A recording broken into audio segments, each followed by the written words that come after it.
हरियाणा में इस बार बेहद झुलसाने देने वाली गर्मी पड़ रही है। तेज गर्मी और बारिश के अभाव के कारण जलस्रोतों पर संकट मंडराने लगा है और इसी के साथ कई इलाकों में गंभीर पेयजल संकट उत्पन्न होने की खबरें आ रही हैं। इसी के साथ अधिकारियों पर इस समस्या से निपटने में कोताही बरतने के मामले भी सामने आ रहे हैं। बुधवार को रेवाड़ी में आयोजित जिला लोक संपर्क एवं परिवेदना समिति की बैठक में कैबिनेट मंत्री रणबीर गंगवा ने इस मुद्दे पर सख्त रुख अख्तियार करते हुए कहा कि प्रदेश के किसी भी जिले में पेयजल की किल्लत नहीं होने दी जाएगी।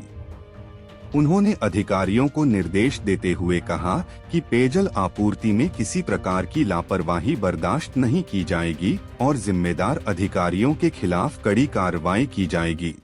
आज रेवाड़ी जिले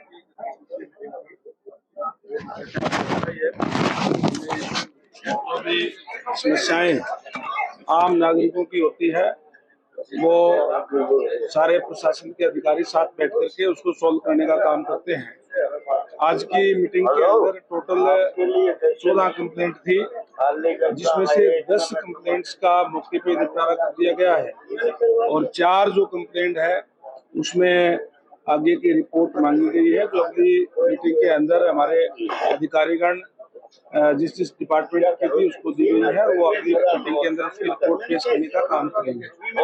आज भारतीय जनता पार्टी की सरकार है और आदरणीय नायब सैनी जी के नेतृत्व के अंदर तेज गति से कार्य जो है हो रहे हैं और हमारा ये प्रयास है कि हरियाणा प्रदेश के लोगों को ज्यादा से ज्यादा सुविधाएं मिले, कोई दिक्कत परेशानी जो है ना आए।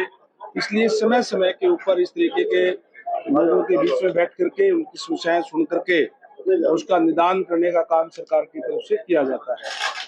छोटी छोटी समस्याओं के लिए सालों तक कानून काटते हैं। यहाँ तक कई चीजें होती है, कई लिटिगेशन भी मामले चले जाते हैं, कोई और तरीके से की चीजें होती हैं, कई जो है इंटर डिपार्टमेंट क्योंकि अलग अलग डिपार्टमेंट की मिक्स जो दिक्कत परेशानियां होती है तो उसके लिए आते हैं। बाकी क्योंकि समाधान शिविर भी लगाए जाते हैं डीसी साहब की अध्यक्षता के अंदर और तमाम सुविधाएं जो कोई दिक्कत परेशानी होती है वहाँ भी उनको दूर किया जाता है।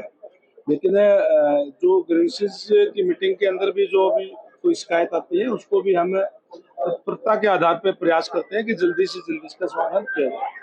भी आते हैं, 21 लोग मारे गए, गुड़गांव के भी 8 हो गए। दमकल हर शहर कैसे याद आते हैं, दमकल गाड़ियां तक नहीं जाती, फायर अलग नहीं है, उसके लिए आपकी सरकार क्या कर रही है?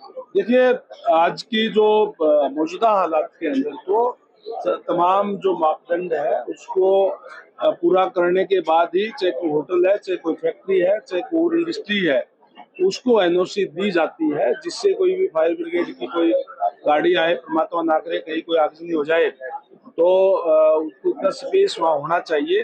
तो तमाम चीजें देख करके ही उस पर बनाई गई है। बहुत पुरानी बिल्डिंग्स जो पुराने समय में कहीं कोई बनी हुई होती है, कोई और है, उसमें इस तरह की घटनाएं मुझे लगता है कि जो दिल्ली के अंदर हुई वो है।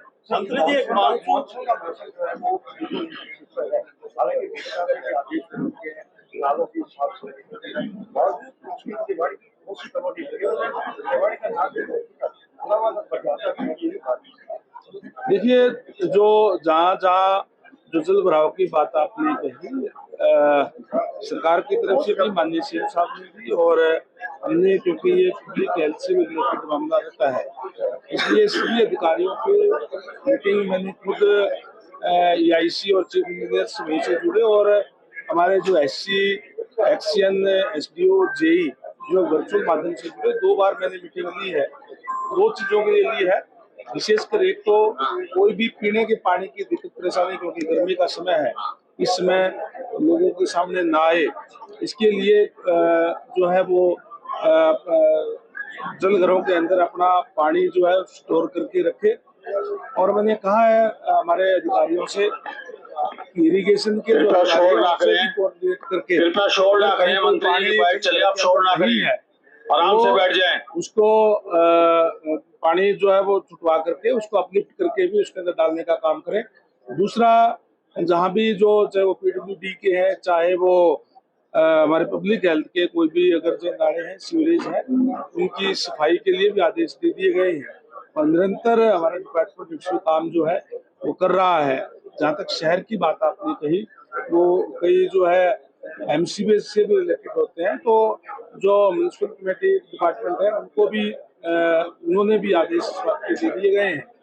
ये भी हमने कहा है कि जहाँ जहाँ पिछली साल जहाँ जल भराव हुआ है वो आगे वो दिक्कत परेशानी ना आए, उसकी भी व्यवस्था उसको पिछले एक्सपीरियंस से लेकर के हमारे अधिकारी करने का काम करेंगे। अच्छा, सीवर बहुत बड़ी समस्या, पिछली सरकार उसने कभी तक करी, पूरे शहर अपने बीमारी के लिए चला। आपका डिपार्टमेंट आप ही के पास है, उसके लिए कोई प्लान है क्या आपका? हमने, क्योंकि पूरे प्रदेश के अंदर हमारे पास सुपर सेक्टर बहुत कम थी, हमने सुपर सेक्टर भी और हाई पावर परचेज कमेटी में माननीय सीएम साहब की अध्यक्षता के अंदर उसके टेंडर करके दे दिए है। वो आने भी शुरू हो गई है। 2 सुपर सेक्टर मशीन हमारे पास अभी और आई है नहीं, जिससे सीवरेज की सफाई होती है, और जो जेट मशीन है वो भी हमने और काफी खरीदी गई है, ताकि वो सीवरेज की सफाई करके लोगों को दिक्कत परेशानी ना आए। हमारा ये संकल्प है कि हम, चाहे वो पानी की बात है, जिस तरीके से माननीय प्रधानमंत्री जी का नारा है कि हर घर में नल, हर घर में स्वच्छ जल, और चाहे वो सफाई की बात है, वो हमें हमारा डिपार्टमेंट करने का काम कर रहा है।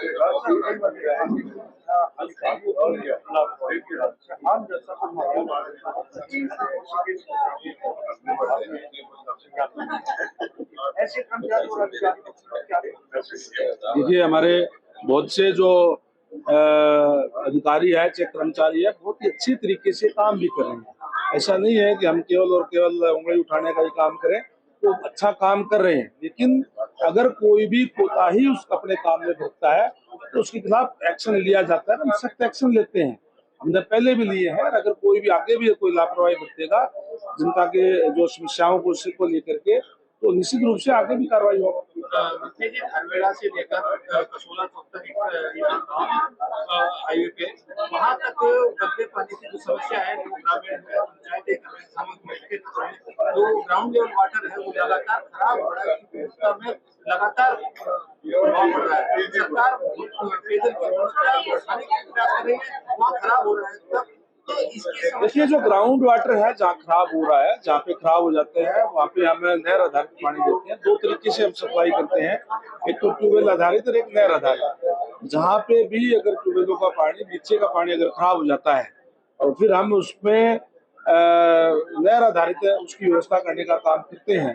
और हमारे हर एक जिले के अंदर हमारी अपनी लैब बनी हुई है, उस लैब के अंदर हम टेस्ट करा करके उसके बाद ही पानी सप्लाई करने का काम जो है करते हैं।